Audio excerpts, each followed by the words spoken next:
दोस्तों 12th standard का mathematics part 2 paper 2 इसका एक्सरसाइज 1.1 देखते हैं डिफरेंशिएशन लेसन का एक्सरसाइज नंबर 1.1। जैसे यहाँ पर हम लोग यहाँ पे कंपोजिट फंक्शन होता है जो 11th स्टैंडर्ड में आप लोगों ने जो पढ़ाई किया स्टडी किया है वो कंपोजिट फंक्शन है था, वो सिंगल फंक्शन था। इसमें कंपोजिट फंक्शन में तो दो से ज्यादा फंक्शन एक साथ आ जाते हैं एक सिंगल सॉल्यूशन में। जैसे फॉर एग्जांपल मैंने एक दिया है, ये ब्रैकेट है x cube minus 2x minus 1 power of bracket 5 ऐसे दिया है। तो इसे हम लोग को ट्रीट कैसे करना है, जो ब्रैकेट है इसको x ट्रीट करते हैं। इसे हम लोगों को फॉर्मूला पता है, फॉर्मूला बाहर होना चाहिए तभी आप लोगों को डिफरेंशिएशन लेसन आएगा। सपोज x पावर n, इसका डिफरेंशिएशन कैसे होगा, यहाँ पे 1 होता है n 1 जार n मल्टीप्लाई करते n 1 jar n x n में से 1 माइनस करते, ये फॉर्मूला है, ये फॉर्मूला आपको बाहर करना पड़ेगा। प्रैक्टिस करते रहते बाहर हो जाता है, बाहर करने की कोई जरूरत नहीं, अपने आप हो जाता है। तो जो ब्रैकेट है इसे हम लोग x ट्रीट करते यानी x मानते हैं ब्रैकेट को, यानी ब्रैकेट पावर 5 दिया है, इसका मतलब ब्रैकेट को हम लोग ने x माना। अकॉर्डिंग टू दिस फॉर्मूला हम लोग कैसे सॉल्व कर सकते देखते हैं। इसका मीनिंग देखते हैं, y equal to x cube minus 2x minus 1, पहले से करते y इक्वल टू से करते, देयरफॉर डिफरेंशिएशन आप फुल फॉर्म में लिखना, मैं शॉर्ट फॉर्म में लिखता हूं, differential with respect to x, हमेशा differentiation with respect to x होना चाहिए, with respect to x। Therefore derivative of y with respect to x, differentiation of y with respect to x। Formula मैं लिख रहा हूं, फॉर्मूला पहले सबसे पहला लिखना पड़ेगा d अपॉन dx, यहाँ पे लिख रहा हूं d अपॉन dx, y की जगह पर ये जो सॉल्यूशन दिया अभी सॉल्व करने वो लिखना चाहता हूं, x cube minus 2x minus 1 power 5, ये फॉर्मूला है, इसे याद रखना है। Derivative of y with respect to x is equal to same लिखा है d अपॉन dx, y की जगह पर ब्रैकेट जो क्वेश्चन में दिया है वो लिख दिया, इसे सॉल्व करना है, इक्वल के नीचे इक्वल लिखो, इसे सॉल्व करना है। तो formula according to this formula, ये फॉर्मूला के हिसाब से करना है, ये ब्रैकेट को x ट्रीट करना है, d अपॉन dx को छुपा लेते, ये ब्रैकेट यानी x है फॉर्मूला के तौर पर, तो n यानी 5 1 जार 5, यहाँ पे 1 है, कोएफिशिएंट 1 है, 5 1 जार 5 है, 5 आया, x का वैल्यू लिखते ब्रैकेट यानी लिखते x cube minus 2x minus 1 5 minus 1 that is here minus 1 in this way 5 minus 1 करना है, पहले से सॉल्व करते हैं। ये पावर करने के बाद भी ये कंपोजिट फंक्शन है, कंपोजिट फंक्शन, तो हम लोगों ने क्या किया है, ये ब्रैकेट को x ट्रीट किया, उसका डेरिवेटिव फाइंड आउट किया, लेकिन जो पावर का हो गया, ये जो ब्रैकेट के अंदर विथ रेस्पेक्ट टू x जहां पर x होगा उसका डबल डेरिवेटिव निकालना पड़ेगा। जब ब्रैकेट के अंदर x है तो इनका डेरिवेटिव निकालना पड़ेगा, इसके लिए हम लोगों को फिर से लिखना पड़ेगा यहाँ पे डेरिवेटिव ऑफ ये bracket x cube minus 2x minus 1, bracket का डेरिवेटिव, पावर का हम लोगों ने निकाला है, मल्टीप्लाई करते कंपोजिट फंक्शन है, तो ब्रैकेट का फिर से डेरिवेटिव निकालना पड़ेगा हम लोगों को, यहाँ पर भी निकाला जाता है, लेकिन जो x है अंदर का तो उसका डेरिवेटिव 1 आता है, इस हिसाब से करना है। सॉल्व करते इसको, ये 5 माइनस 1 करते हैं, 5 ऐसे लिखते, मल्टीप्लाई करें नहीं करें चलता है,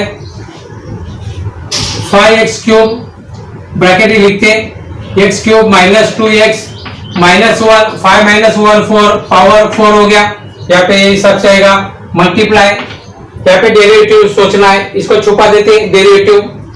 अभी कंपोजिट फंक्शन में कैसे एडिशन सब्ट्रैक्शन वाला फंक्शन है, सेपरेट देते, इनको सेपरेट देते, लेकिन हम लोग एक साथ करते, सेपरेट देने की जरूरत नहीं है, हम लोग डेरिवेटिव x के ऊपर निकाल सकते हैं, माइनस 2x का डेरिवेटिव माइनस 1 का डेरिवेटिव हम लोग निकाल सकते हैं। जैसे आप लोगों को शॉर्टकट में यहाँ पे बताना चाहता हूँ, लेकिन मैं डायरेक्ट लिखूंगा, आप लोगों को भी डायरेक्ट निकलना है, ये ऐसा सेपरेट नहीं बताना, सेपरेट कैसे इसके बारे में मैं थोड़ा यहाँ पे जानकारी देना चाहता हूँ। अगर ये ब्रैकेट का सॉल्व करना है तो इसका मतलब आता है derivative of dx x cube minus 2 minus two constant है, कोएफिशिएंट जो कांस्टेंट नंबर होता है उसको कांस्टेंट डेरिवेटिव निकालने के पहले बाहर निकालना है। कांस्टेंट है 2, यहाँ पे लिखते D upon D x, derivative निकालना है x का, -1 कांस्टेंट है -1, डेरिवेटिव निकालते डी अपॉन डी एक्स, इसका निकालते तो इसका डेरिवेटिव होता है वो 0 होता है ज्यादा करके, इसका 1 का यानी कुछ नहीं है, यानी 1 है, यानी डेरिवेटिव इसका 0 आता है। तो इसे सॉल्व करने का तरीका कैसा है, इसका सॉल्व करते, इसे सॉल्व करते तो कैसे आता है, इसका पावर 3 है, according to this formula power 3 है, 3x 3 - 1 स्क्वायर होगा 3x स्क्वायर, इसका डेरिवेटिव माइनस साइन लिखा -2, x का डेरिवेटिव हमेशा 1 होता है। 1 कैसे होता है, एक्चुअली ये जो यहाँ पे 1 पावर होता लिखा नहीं जाता है, 1 1 1 होता है, और ये x इसमें से अगर 1 माइनस करते तो 0 आएगा।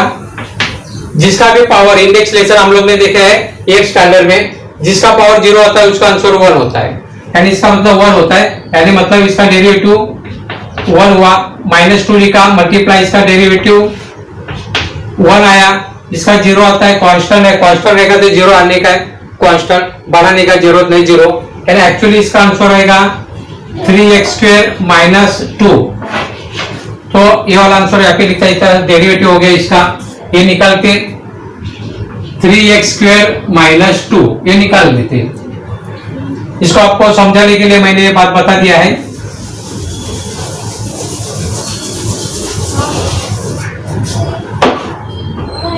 अगर कुछ डाउट होगा तो कमेंट कर सकते हैं आप। ये सबसे इसका डेरिवेटिव आ गया, इसका अंदर वाला ब्रैकेट का, ये ब्रैकेट में लिखना है, क्योंकि ये भी ब्रैकेट में एक ब्रैकेट में एक होल नंबर होता है, वो ब्रैकेट में हम लोग को शो करना है। अभी यहाँ पर क्या करते हैं, मीनिंग देखते क्या क्या चीज है, यहाँ पे कॉमन कुछ आ रहा है क्या नहीं, पहले आंसर ऑलरेडी आ गया है। तो दोस्तों ये फाइनल आंसर हो गया, लेकिन एक लिखने का एक तरीका होता है।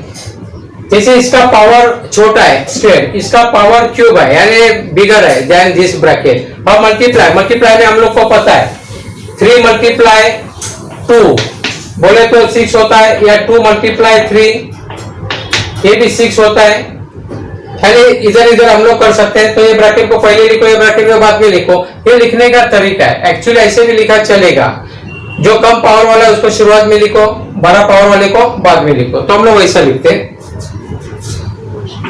5 लिखते हैं यहाँ पर, ये 5 ये ब्रैकेट यहाँ पर लिखते 3x² - 2 close bracket, second bracket multiply x³ - 2x - 1।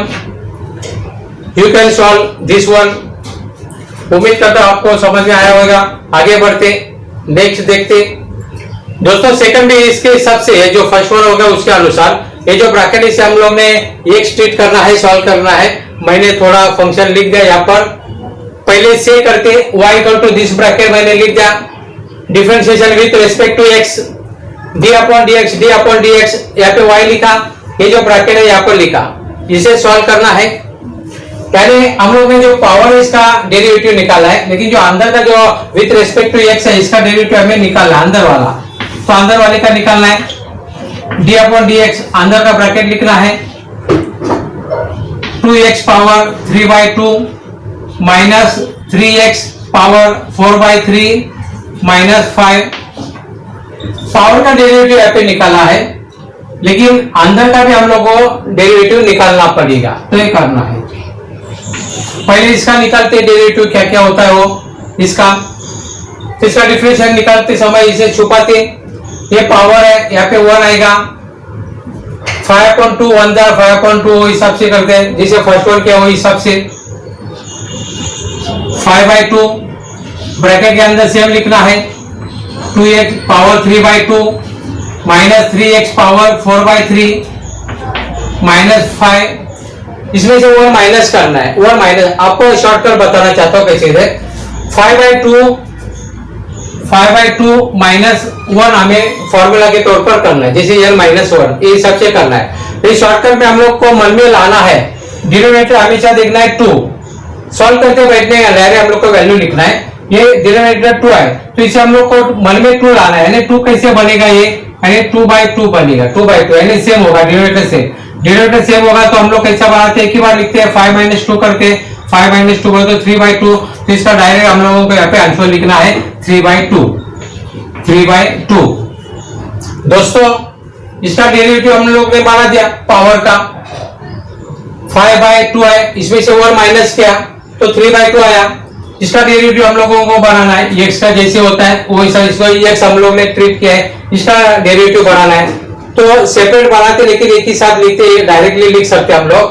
तो हम लोगों को फॉर्मूला के तौर पर इनका मल्टीप्लाई होता है, 2 कैंसिल होगा, यहाँ पे यानी 3 बचेगा। ये बात जो आपको बताया जाता है, ये 2 यहाँ पर लिखा, अरे मल्टीप्लाई होगा 3/2, 2 कैंसिल यानी 3 आएगा, ये साथ 3 आया। फॉर्मूला के तौर पर इसमें से 1 माइनस करना है हमें, x इसमें से 1 माइनस करना है। 1 माइनस का मतलब क्या होता है, ये 3/2 में से 1 माइनस करना है। 1 बोले तो मैं क्या कर रहा हूँ, 1/1 नहीं लिख रहा हूँ, 2/2 लिख रहा हूँ, 2/2 यानी मतलब 1 हो गया। ऐसे क्यों बनाया मैंने, ताकि यहाँ पे डिनोमिनेटर 2 है, ये सेम लाने का कोशिश किया तो आसान होता है। कि सेम है तो हम लोग एक ही बार लिखते 3 माइनस 2 यानी 1 यानी हाफ होगा, हाफ होगा यानी मैं x के पावर हाफ लिखूंगा यहाँ पर। इसे सॉल्व किया ये वाला, अभी मुझे आगे का सॉल्व करना है। इनका मल्टीप्लाई होगा अकॉर्डिंग टू फॉर्मूला, 3 कैंसिल होगा, -4, उसमें से 4/3 में से 1 माइनस करना है। मैं मन में डायरेक्ट कर रहा हूँ, 3/3 माइनस कर रहा हूँ, 3 एक ही बार लिखा, 4 में से 3 माइनस या 1/3 यानी 1/3 इसका हो गया। आपको समझ में आया होगा, x लिखा यहाँ पर x और यहाँ पे 4 ऐसे हो गया। इसका 0 आता है, कांस्टेंट है, कांस्टेंट का हमेशा 0 आता है, छोड़ देते हैं। ये हमें ब्रैकेट में लिखना है, ब्रैकेट में लिख दिया यहाँ पर, एक अच्छे तरीके से लिख रहा हूं, 4x पावर 1/3। भाई दोस्तों यहाँ पर देखते हैं, ये बिगर वैल्यू यहाँ पे स्मॉलर वैल्यू है, इसको आगे लेते हैं, इसको पीछे लिखते हैं, कैसे भी लिख सकते हैं आप लोग। ये लिखते हैं 5/2, ये छोटा ब्रैकेट है, इसको आगे लिखते 3x power half minus 4x power 1/3 bracket close. Second bracket लिखते 2x power 3/2 minus 3x power 4/3 minus 5 bracket close. क्या हमारा फाइनल आंसर हो गया। ये छोटा ब्रैकेट है, इसे आगे लिया, ये बड़े ब्रैकेट को आगे लेते 3/2 है, यहाँ पे लिखा 3/2। इस सब से हमारा आंसर फाइनल आंसर हो गया है। लेकिन जो हम लोग को जो टेक्स्ट बुक में बताया आंसर वो कैसे, ये हाफ है तो आप अंडर रूट में लिख सकते हैं, इसको भी अंडर रूट में बता सकते हैं, इनको भी बता सकते हैं, लेकिन नहीं बताया फिर भी चलता है। लेकिन टेक्स्ट बुक के अनुसार हम लोग आंसर लिख देते हैं। इनका एक्चुअली आंसर हो गया है 5/2 ब्रैकेट में लिखते हैं, ये 3 लिखते हैं, जिसका पावर हाफ होता है वो अंडर रूट होता है, ये आप लोगों को पता है। -4 इसको भी लिखते हैं, ये 1/3 है, 3 यहाँ पर लिखते हैं, ये वाला और x यहाँ पर लिखते हैं, ये ब्रैकेट क्लोज हुआ, इसको ऐसा ही छोड़ देते, लिख देते 2x power 3/2 minus 3x power 4/3 minus 5 bracket close power 3/2। ये फाइनल आंसर हो गया। दोस्तों स्क्रीनशॉट निकाल सकते हैं।